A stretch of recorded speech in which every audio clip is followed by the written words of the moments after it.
All right, my name is Rich Schmidt. It's March 17th, 2017. We're here at the Nicholson Library, and we're talking to Ronni Lacroute today. And Ronni, we'll start you off with an easy one. Why wine? Wine was always a hobby for myself and Bernard, my husband, when we got into this. We collected wine. We hung out at wineries on weekends. When we moved to California, we discovered that it was a fun activity to indulge in, especially because we lived in the Santa Cruz Mountains. So, hobby first, and then later an obsession, and eventually a profession. And so I know you spent some time in France. Was there something that attracted you to French culture or French wine? Well, the reason that I was obsessed with France was that my profession was a French teacher. That makes sense. And wine is such part of French culture, which I was teaching about, so I wanted to explore it in depth. And it wasn't necessarily the style of the winemaking, but just the fact that it was part of the culture that attracted me. Sure. And so then what drew you to the West Coast? What drew us to the West Coast was Silicon Valley. Bernard got a job working for a startup in Silicon Valley. And when we looked for a good place to live, we ended up in a wine region on the very edge of the Santa Cruz Mountains, where there were wineries up and down the street from us, where we ended up spending every single weekend. And I was teaching part-time, but also started taking wine courses. There were some excellent wine history classes being offered at De Anza College in Cupertino, California. So I took 5 of those, and the other people in the classes were all in the wine industry. So it was fascinating because I ended up joining a circle of people who were growing grapes and going to every one of their meetings and learned firsthand about grape growing and even volunteered in their vineyards. So at that point, did you kind of catch the bug and decide that you was something you wanted to do? Yes, definitely. So then how did you get to Oregon? Well, Bernard and I, in the fall of 1990, came to Oregon on vacation at the recommendation of our son. Since we liked wine, we did some wine tasting in conjunction with all of the tourism that we did. And it was a discovery. We had no idea what wonderful land was still available in Oregon. And the light bulb went off. And we toured around Yamhill, Carlton, McMinnville, and thought, well, one day we really should find property out in this part of the country, and maybe we'll retire here and grow some grapes. Well, we went home, and the next month there was an ad in the Wine Spectator for a 420-acre horse ranch that was available and plantable to Pinot Noir. We were on the next plane. The rest is history. Oh, we'll just skip right to the end then, right? So the property you didn't really pick the property for Willa Kenzie, it kind of picked you then. It picked us. It was, first of all, the timing was amazing. When it came on the market, it was advertised just as we had visited Oregon, and we knew the precise area because it was within the area we were most interested in revisiting, which is why we went right back to look at it. And we met the owners who were actually investors who had bought it from the original owners, just wanted to turn it around, told us it would be good for a bed and breakfast and growing grapes. And we made an offer almost immediately. And within a month of seeing it, we had a deal. And then found ourselves the proud owners of a rundown horse ranch. So that's a pretty sudden change. Very sudden. So how did you prepare? Well, as I said, we were living in the Santa Cruz Mountains, so I turned to my friends who were growing grapes and started getting advice from them and got as much education as I could firsthand from how they got their businesses going, and took some classes at UC Davis. We were still living in California. And I took 3 different classes right off the bat to learn about grape growing, winemaking, and then doing accounting for vineyard winery properties, so that I would have an idea how we could make a business of it. Sure. So what were the challenges starting a winery and a vineyard from scratch? No support at that time, for one. In Oregon, in early 1990 and then into 91 when we ordered the vines, the problem was there weren't very many suppliers. So for most of our supplies, we actually had to turn to California. At that point, we hired a service to survey the land, recommend how to lay out the vineyard. We had to then apply for water rights and develop water sources because where we were looking, there wasn't decent water. The aquifers weren't working well. Okay. I did a well study and found out groundwater was lacking. All the neighbors were trucking in water, even for their domestic use. So that was a major challenge. But we started working on collecting rainwater. So the first year we built a reservoir, 8 acres worth of reservoir capacity. Took 3 years to fill. But that gave us the groundwater to develop all the first plantings. Amazing. And we did get the water rights. It took 10 full years to get water rights, but we did it the legal way and got them. That's incredible. Yeah. So when you got to the property and it was yours, how did you have a plan? How did you know what to do? Well, we worked with Joel Myers from Vine Tenders. He had actually been one of the very first people to grow grapes in modern times in Oregon because he planted David Lett's vineyard. Right. And he had the knowledge not only of how to do that, but of the land we bought.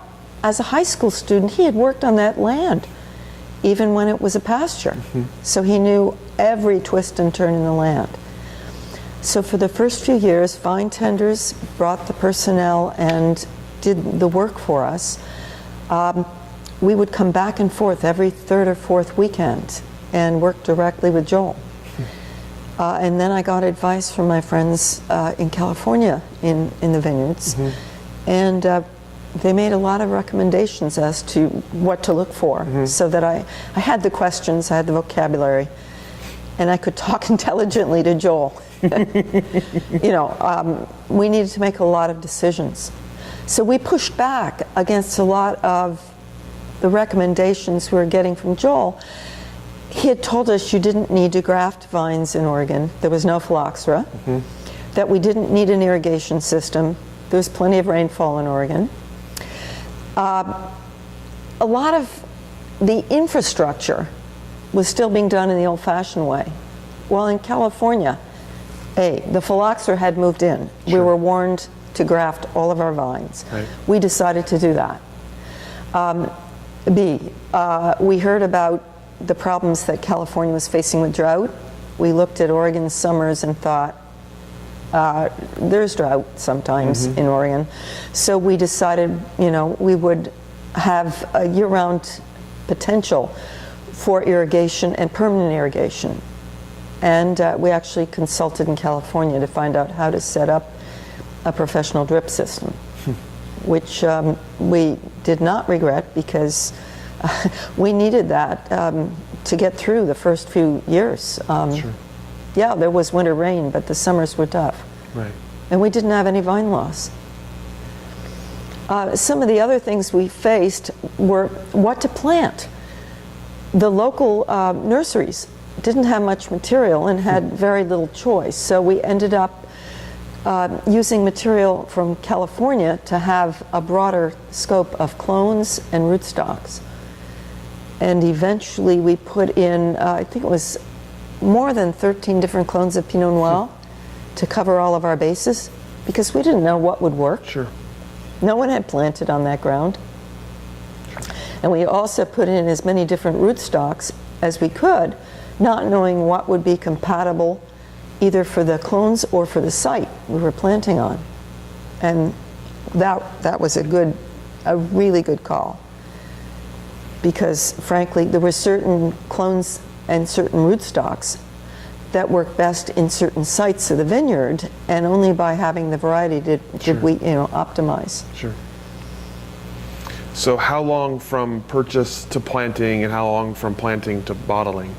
Okay, so the first purchase was February 91. The first planting was March 92. The first bottling was in the fall of 95. And then we kept planting. And, you know, we bought plants almost every single year. The only year we took off was 94. We didn't plant because we put in 40 acres in 92, 93. Oh my gosh. And that was a lot of work.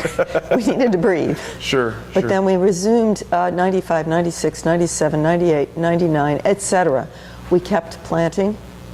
The last significant planting being in 2006 in Yamhill. But we had, meanwhile, in 99, bought 95 acres in Dundee in the Red Hills. And after clearing what the loggers had left, because that had been a forest, and the loggers had left all the dying trees, all the diseased material. We had to clear that, so we had to finish with a logging company. Then we had to let it go fallow and plant cover crop to replenish the soils, which had been destroyed. After you have a forest, after all, they're pretty depleted. And eventually we started planting there. So I think, if I have it right, around 2002 we started actually planting there. And we planted about 21 acres, something like that, over there, all Pinot Noir. Different clones, several different rootstocks. How did you decide? How did you decide what, besides Pinot Noir, what else did you plant, and how did you decide? Okay, so right off the bat, in 91, we had to make the decision: what are we planting, right? Because that's when we were ordering our first vines. Sure. Well, we decided to plant whatever we thought could grow in the climate, judging by the fact that it was similar to Burgundy and in some ways even similar to Beaujolais. We went with what did well in those climates. So the family of Pinot, also Gamay. And these were all vines that had been, how should I say, varietals that had been somewhat tested in Oregon. Somebody was growing everything that we grew. Okay, so even the Pinot Meunier, David Lett had a wonderful Pinot Meunier, so we planted that. Red Hawk Vineyard, which was very small in Salem, had planted Gamay. That's who we went by their reputation for Gamay at that point to plant Gamay. Brickhouse was just taking off, so we didn't have Brickhouse to go by. And we took a few risks, and all of that worked out. So in the end, we put in 6 varietals, and we stuck with those 6 varietals in subsequent plantings, and didn't go into anything beyond those initial 6. So what was your favorite part or the most exciting part of getting started, of the first 5 years? The quality of the grapes, my gosh, we were just stunned. The first harvest in 95, when we brought in those grapes, I thought I was in paradise. My adrenaline was just pumping because the grapes came in so gorgeous, and everyone who assisted in that harvest agreed. They said, you chose the right site. It's going to pay off. And I just remember that was the most thrilling time of my life. It was a dream come true. And actually, some of the wine from that very first harvest was selected by the White House a few years later to go into some of the events that featured the wines of the United States. Sure. From the very first bottling. From the very first harvest, which, I mean, I found that incredible. It's, wow, yes, I guess we got it right. That's amazing. So you often say that Willa Kenzie is Pinot with a sense of place. Right. So what does that mean to you?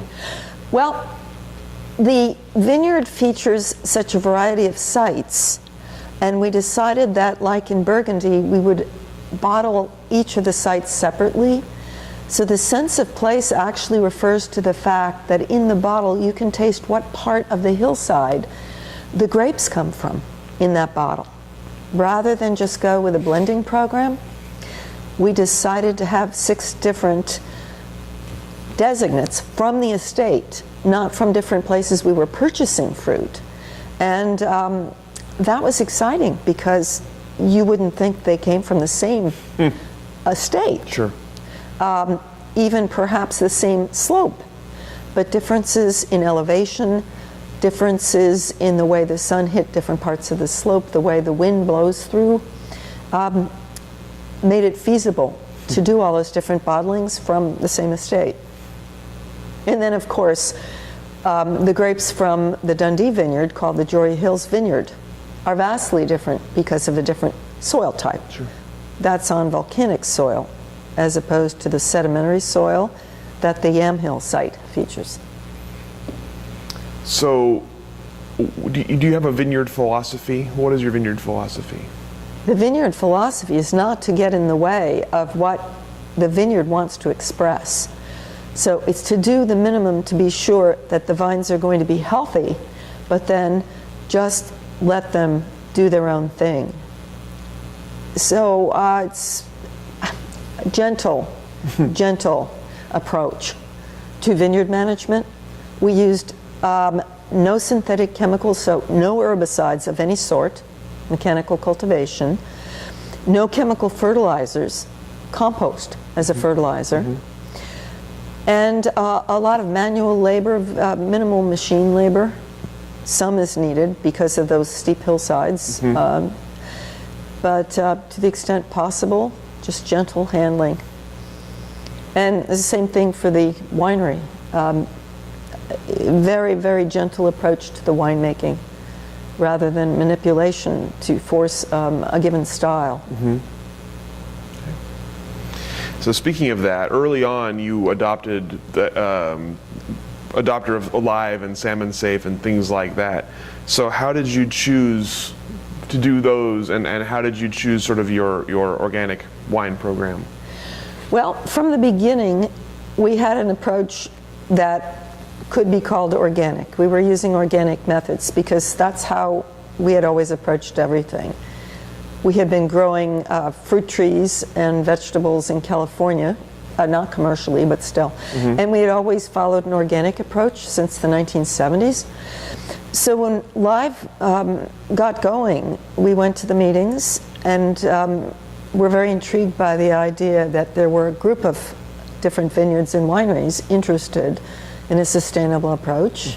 And we joined in.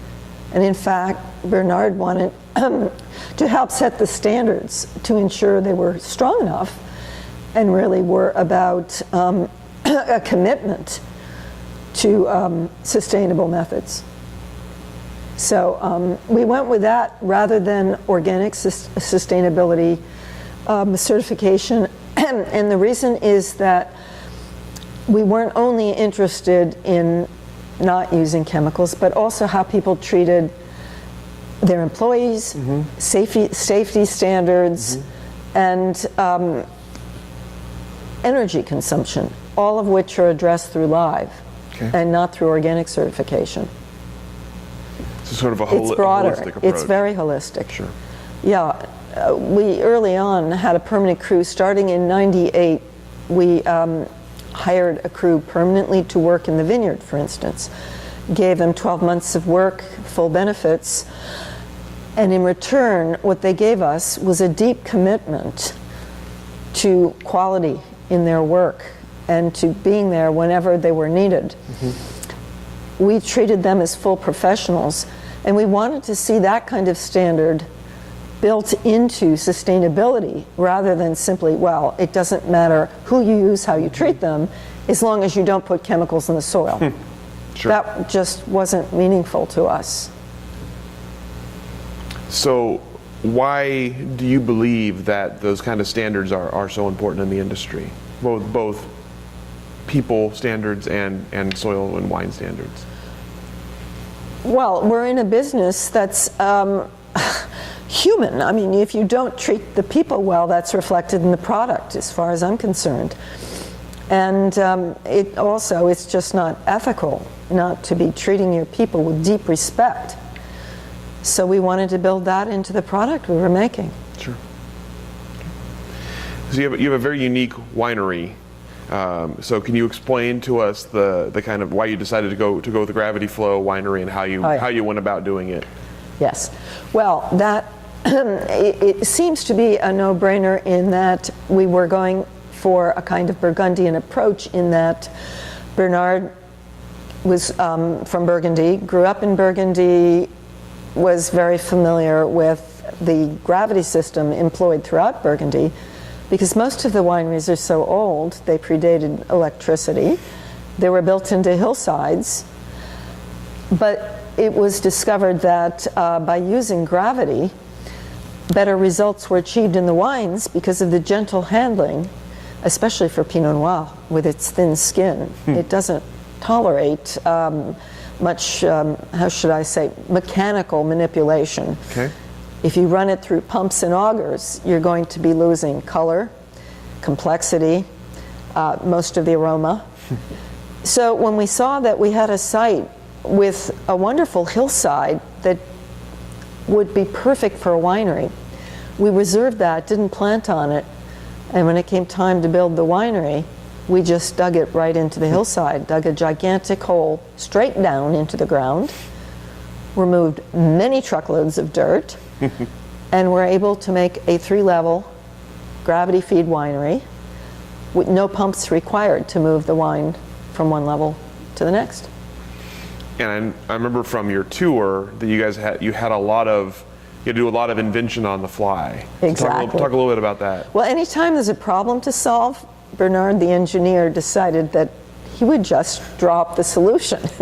So one issue was how we were going to do punch down, because we wanted to use commercial tanks. With a commercial tank,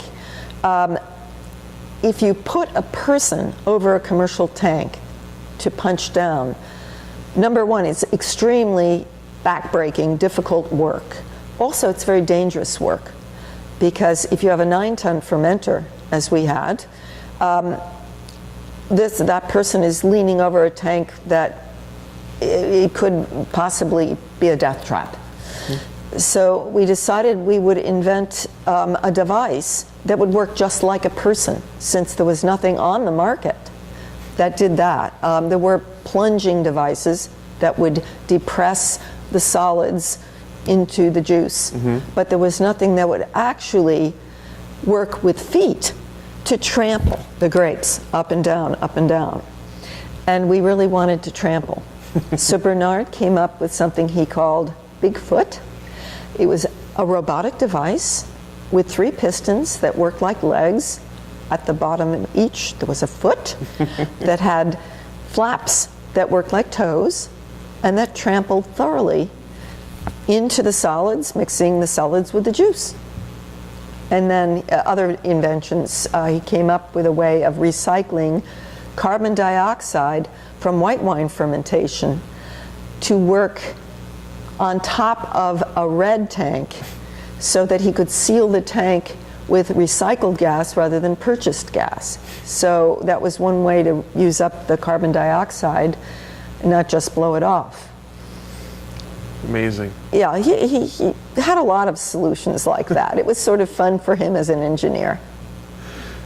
You had mentioned earlier that when you got to the site, you didn't have a lot of built-in support yet. Right. So how did you see sort of your local community grow as your business grew? Well, fortunately, as we worked with local businesses and we asked them, do you have whatever, do you have all the supplies for drip irrigation? Do you have tractors that do what we want to do? Do you have the attachments? Eventually, they started bringing in the equipment because they didn't want us to continue to purchase from California. Sure. And we worked in conjunction with them to build up the network of suppliers, actually. And today you can buy just about anything in Oregon locally, and people also have developed expertise. In the early days, people were just learning everything. It's changed enormously. And as other wineries started to move in the area, I assume they were coming to you for advice. We all collaborated with each other, actually. Yeah, wineries came to us to ask a lot of questions, but we were totally dependent on the experience of other wineries. I must say I'm very grateful to the first generation of winemakers for all the help they gave us. So we got support from, oh my gosh. I'm thinking of Paul Hart over at Rex Hill, who was extremely generous in just telling us everything he had learned. The main question I asked him is, okay, now if you could start over, what would you have done differently? And he was very honest, and he said, here are the things I would do, in another way. That was the most helpful advice, so that when we designed the winery, we could address the issues ahead of time, because he had not had the ability to ask that question to anyone. He came in early enough that people didn't have that answer for him. Sure. And we lent each other equipment in the early days. I do remember that. If short something, somebody was short a tank, somebody would bring a tank over. We helped some people, and they helped us. Sure. So it's and we hear this in most of our interviews about the collaboration, especially in the early days. I'm always curious, what do you attribute that to, given that these were technically people you were competing with to sell wine? We weren't competing in the early days. We were all in it together. We were building brand Oregon in a national and eventually international marketplace that didn't know any of us.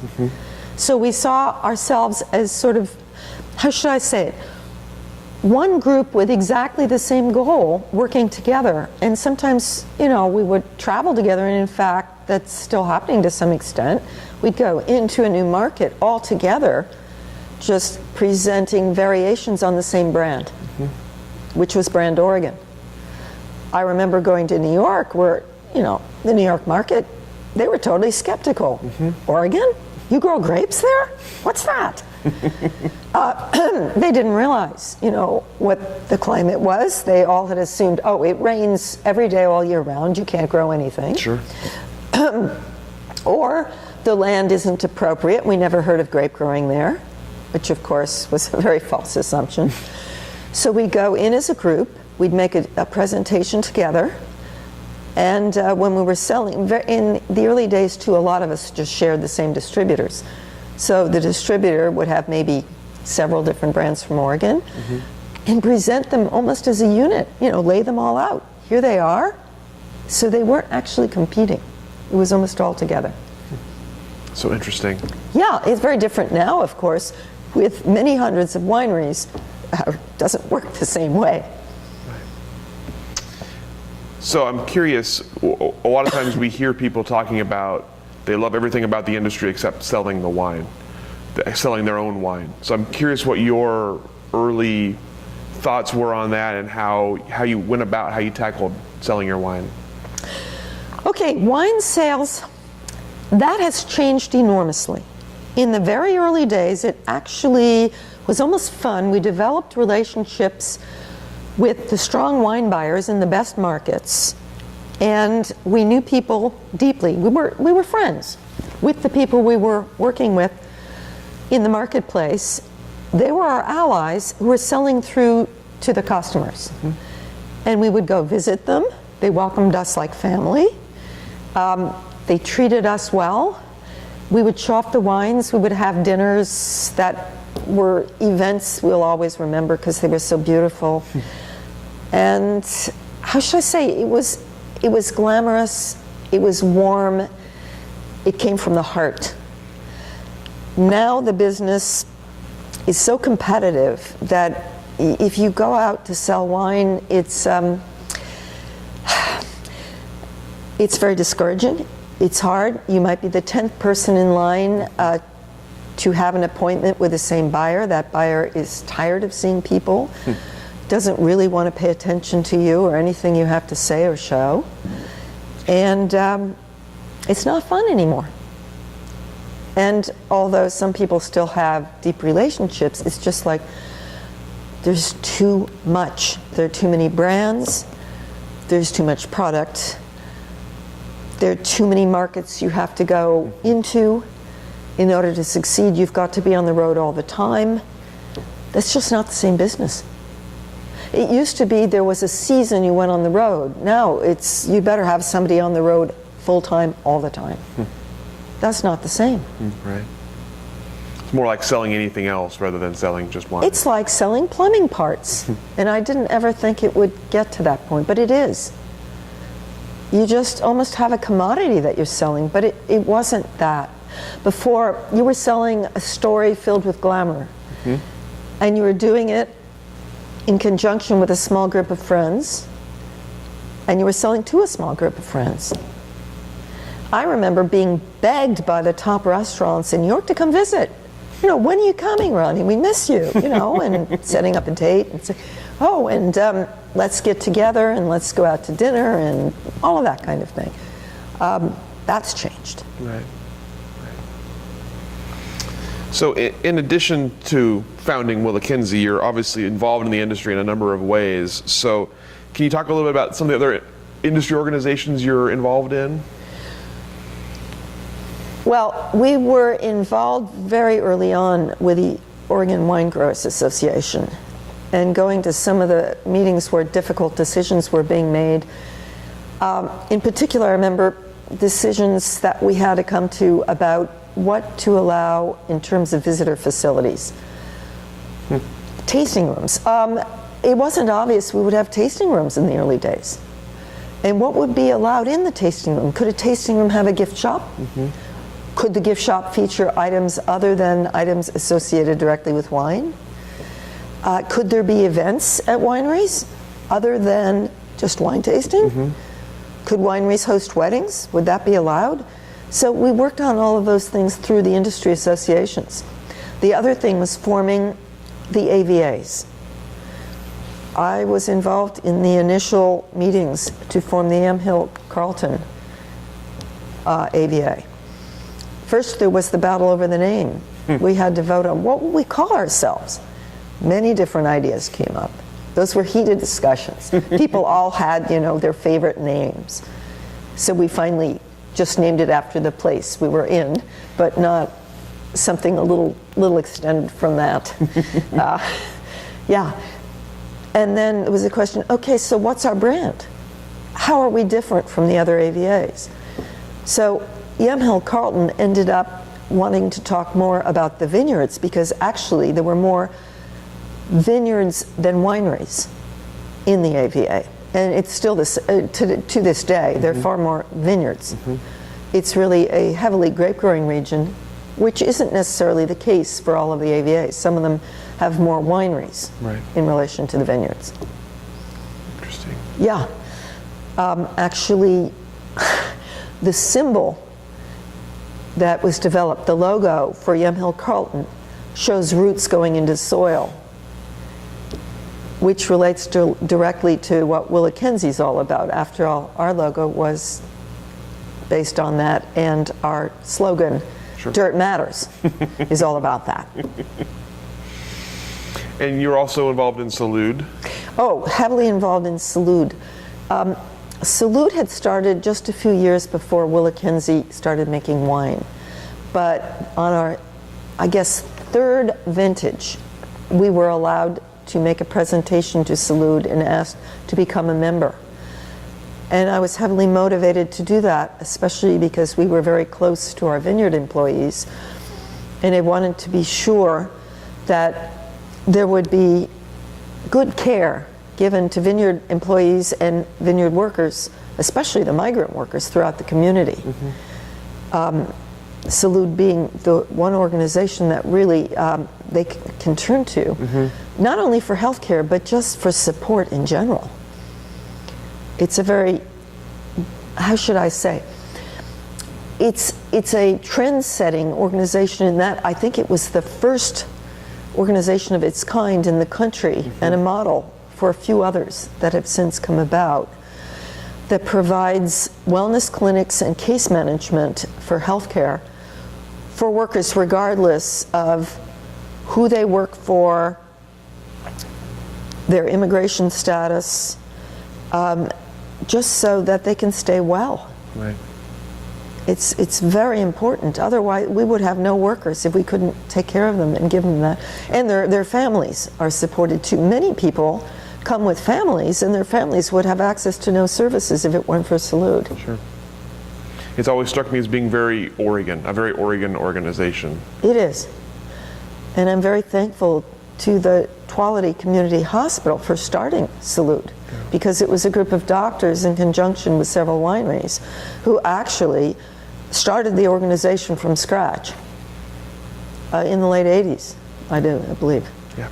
And it's been highly successful. It's ramped up to the point where now there's far more demand for services than even can be supplied. So we're always looking for more support for Salud. Sure. So you talked a little bit about this already, but I'm curious to know some of the kind of memorable relationships you've developed within the industry. In terms of what? With other people within the industry?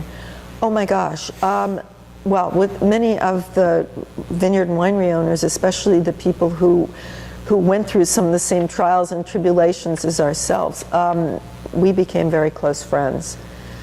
So Doug Tennell started around the same time. We became close friends, and we would go over and visit him as he established his totally organic vineyard and was battling many of the same challenges on the same soil type as us, and so we would share notes. And then over at Elk Cove, we became friends with the Campbells, who had started before us, and also were people who gave us advice because they'd started in the early days all by themselves as a family without a whole lot of outside support. And also, we went down to Christum.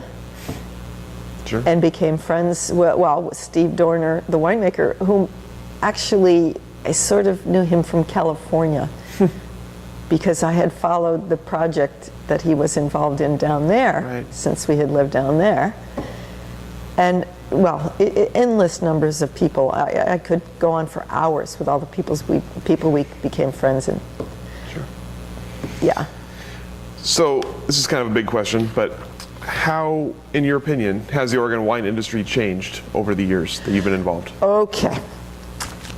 Very recently, relative to the time the industry's been around, we've seen an influx of people who come in already owning many wineries and wanting to add an Oregon winery or several Oregon wineries to their portfolio. That changes the nature of the business.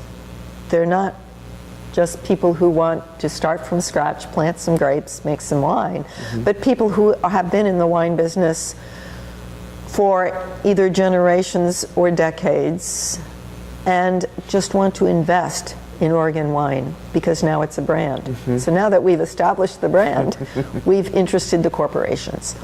So we're seeing folks from France and California notably, and from elsewhere, investing major money in the business, already possessing the expertise, and that's going to change it enormously. They already have wide distribution in the world, so they're not coming in having to establish distribution from scratch. They know branding, they know marketing, but very often they're running their marketing programs from out of state. So the question is, will they be representing their Oregon properties in the same way that we did when we had to build the brand from scratch? So what I'm hoping to do is educate those new folks coming in as to what brand Oregon means. I'd like to train some of the sales reps that represent a portfolio that's a mix of California, France, Oregon, and other places, to what Oregon means in that portfolio and how it's distinctive and authentic and has very deep roots that maybe they don't quite understand. Sure. What would you say? How would you describe Oregon? I describe it, again, let's go back to the deep roots, very honest and authentic and representing only what it is. I mean, the wines that we make represent the place they come from and the people who made them. And both are reflected. We've done some experiments over the years. There was one notable experiment at the IPNC, the International Pinot Noir celebration one year, that was based on vineyard properties and winemakers and having certain winemakers make wine from certain sites, and then comparing the wines to see if there was more influence from the site or the winemaker. So we have 3 sites, we have 3 winemakers, and we have all those wines set up. We taste them. Can you taste similarity between the winemakers or similarity between the properties strongest? And frankly, there was a mix of answers on that because there was such a strong imprint from both. And in Oregon, I think we're very proud that the winemakers have a strong imprint, but also the properties have a strong imprint. And we want to feature both of those.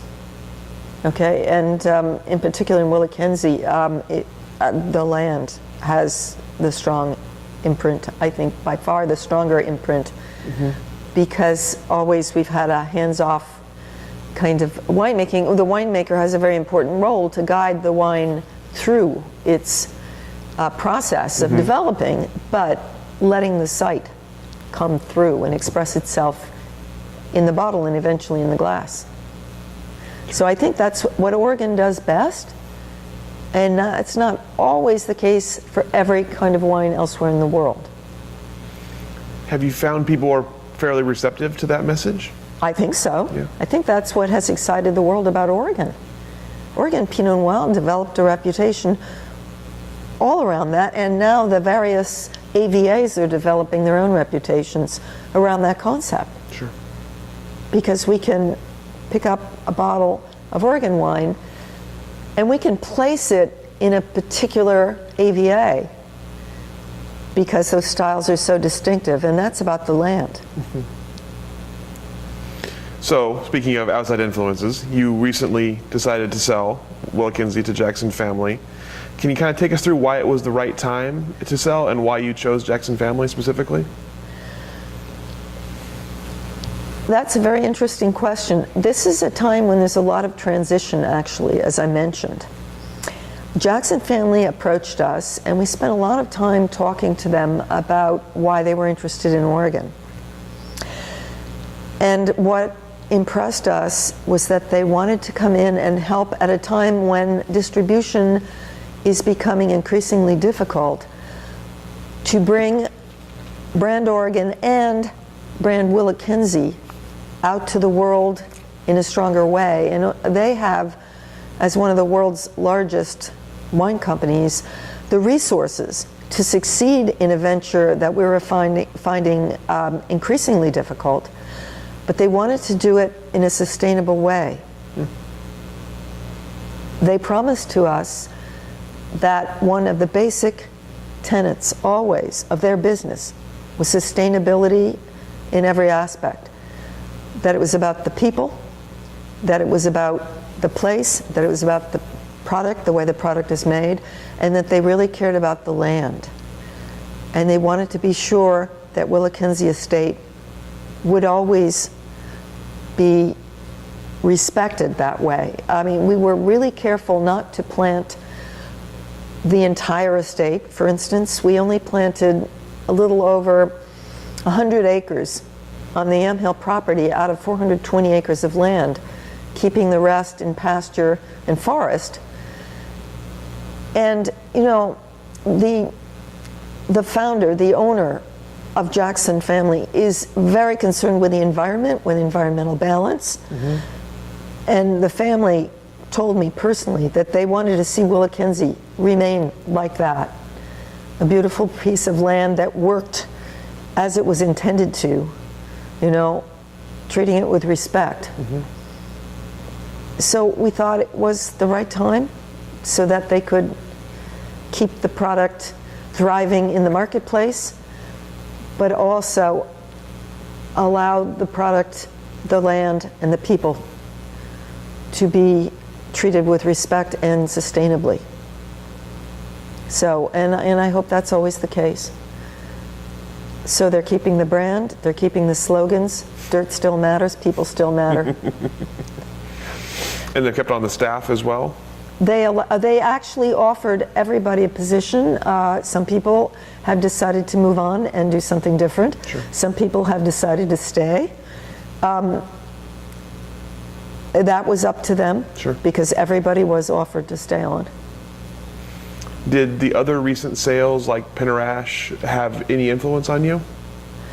I can't say it had an influence. I found it interesting that Jackson family was taking several different Oregon properties with, how should I say, different characteristics, so that they're going to have to pay attention to individual sites, individual styles, and what the land has to say. Sure.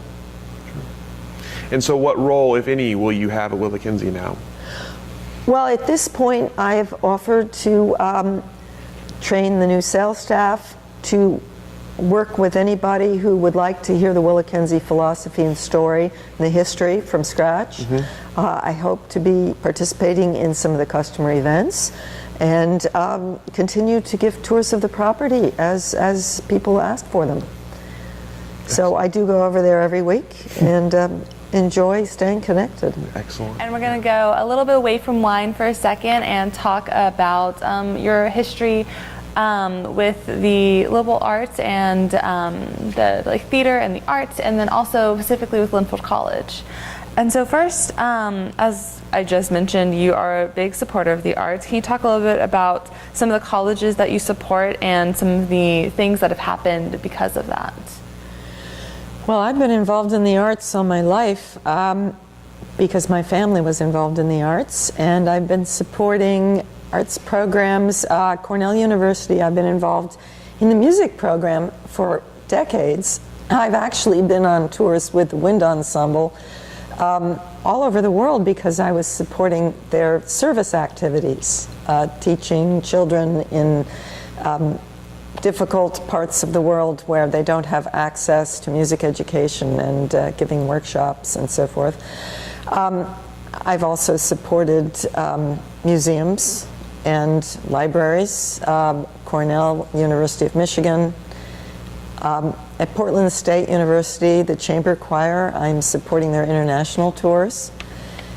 And then in terms of theater companies, I must be supporting about 40 or 50 of them at least right now. Mostly in Oregon, but not only in Oregon. Some in New York and some in far off other places of the world. I just think it's very important for the arts to thrive because that's how we best express our humanity. And at Linfield College, I started out by being on the board of the chamber orchestra when that existed. I was actually invited by the conductor when he first discovered me at the winery. He discovered me at Willa Kenzie Estate when it was Sylvain Frémaux. He's French, and he heard there was a French-speaking couple running a winery, and he invited us to come to a concert. And that was the beginning of my association with Linfield Chamber Orchestra, actually. I came, I liked, I joined. And based on that experience, one thing led to the next, and I started supporting other arts programs at Linfield, eventually becoming a trustee and becoming involved with the theater program as well as the music department programs.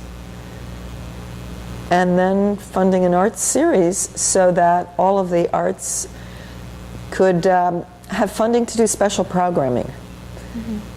Very often bringing in internationally famous artists in all different realms, performing arts and visual arts, to work directly with students and then to share their work with the public. And I feel that it's critically important to bring this to the community for the well-being of the community. We can't live without art, can we? No. Why, you kind of mentioned this a little bit, but why do you continue to give back to Oregon and the rest of the country, and specifically with the arts?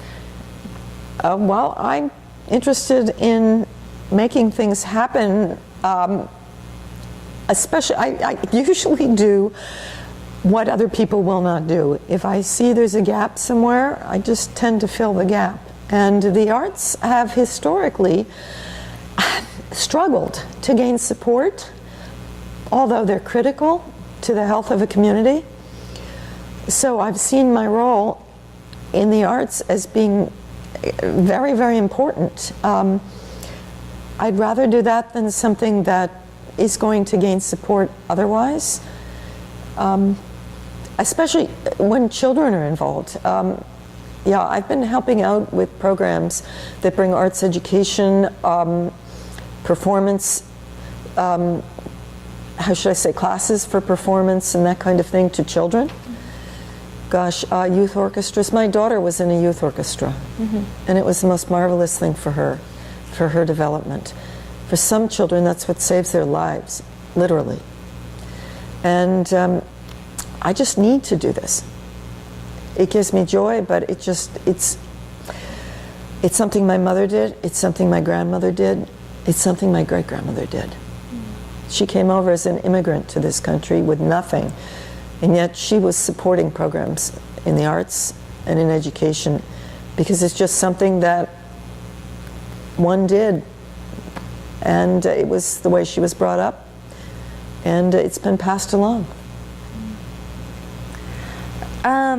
So we talked about a little bit about your connection with Linfield over a lot of years. Why did you decide to kind of like pick Linfield? You kind of talked about like you just kind of like happened upon our college, but why did you decide to continue supporting this school in particular, and what do you think makes Linfield unique?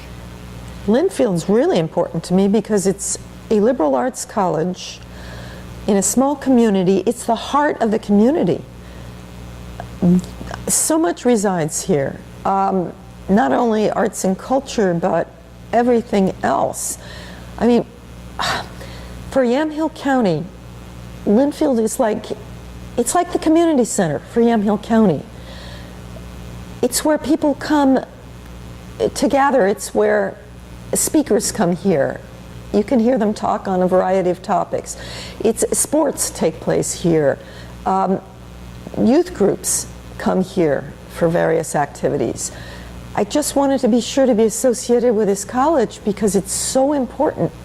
And I'm seeing it thriving. I'm seeing wonderful, just groundbreaking activities happening. I mean, I love the art exhibits that take place that, my gosh, some of them are just so stunning. I would be amazed to see them if I were touring in London or Paris, and they're taking place right here in a small town in rural Yamhill County. Linfield is, to me, a very magical place because of all the wonderful things that happen here. And the high quality of the education, the intimacy of the teaching, the fact that students and professors work so tightly together. And there's such a, how should I say, a marvelous faculty here, so dedicated but also so knowledgeable, very high quality faculty. I just love it here. Actually, I will admit to spending many, many hours just coming to Linfield as my place of refuge because it's where I find what I need. What has your experience been like on the Linfield College Board of Trustees? Well, I'm enjoying being on the trustees because I feel we can be of service to the college and help the college in areas where it needs support from the outside. It's through the trustees that the college is connected most to the outside world, from which it gains support and recognition. And so serving on the board, I get to help with that. I mean, things like helping to develop a strategic plan, then implement the plan, helping to find resources to implement the plan. All that comes through serving on the Board of Trustees. And then what do you think the future of Linfield College looks like? Well, it's really hard to predict the future, but given the quality of the college, I believe Linfield College is here for the long term. Linfield is being quite creative in finding forward-looking programs to ensure that it will have appeal in the future. Programs such as wine studies, for instance, but there are others yet. And then by continuing to hold high-quality classes in all the liberal arts, in all the sciences, in the subject areas that are critical to teaching thinking and judgment, things that we really need to teach future citizens of this country. I think Linfield will be here for a long time and will be a strong player in the market. Is there anything you hope in particular happens with the college? Yeah, I hope this college will gain more recognition nationally. I would really like to see people on the East Coast become more aware of Linfield College, and I think it can be done. Linfield's been pretty modest in its publicity, but it's time to really shout out the message. We have something terrific here. We want the world to know. Just bringing it back to wine a little bit, what do you think the future is for the Oregon wine industry? Oh, very bright. Especially with the resources being poured into the wine industry today. I believe that the wine industry will only become stronger. And Brand Oregon is going to just, how should I say, expand both in the geographical locations where it's recognized and in its desirability in all markets. Yeah. What do you think some of the challenges are going to be for the future? Challenges for the wine industry, For the wine you mean? industry, yes. Well, competition, obviously. There are more and more brands. However, I think with the major players coming into Oregon, players such as Jackson Family Wines, I think that Oregon is going to do very well. That actually was a sign to me that Oregon has a bright future. They would not be investing in Oregon if they didn't believe it themselves. It's true. We've asked this question for a couple of other people, but we're at about 750 wineries now in Oregon. Right. Do you think it's just going to keep growing? Do you think we're at our cap? Do you think it's going to get smaller? Like, how do you think like the number of wineries is going to be? My belief is that there'll be consolidation in the wine industry. We've pretty much reached the limit on how many different brands we can have. And with that many wineries, it's becoming inefficient. I think, like everywhere else in the world, we're going to see more of the wineries getting together and forming groups and operating under joint labels or banners. Okay. And then what advice do you have for someone trying to get into the wine industry? First of all, if somebody's getting into the wine industry, I think it's sort of too late to start a small family winery and expect to make a profit from it. So you have to be looking at other models of getting into the industry. Either joining in an ongoing enterprise, which makes sense, or starting something so small that you're not depending on it entirely for your income. Doing it along with some other venture, that makes sense also. But I don't think you can get good cash flow anymore from a small family winery and have that your exclusive income. And then you've just done so many extraordinary things in your life. What advice do you just have for just life in general? Life in general, follow Yeah. your passion. Yeah. Don't be afraid. Just go for it. Even if it looks like it's something absurd, if it's your passion, absolutely rush into it headlong, because that's the only way, really, to meet life with just full energy, full commitment, full force. That's good advice. Is there anything else that you think that you just want to say about wine, about Linfield, about life, just anything? I love Linfield, I love life, and I love wine. It's a great way to end it. Does anyone else have any questions? No? Okay, well, thank you so much. You're welcome.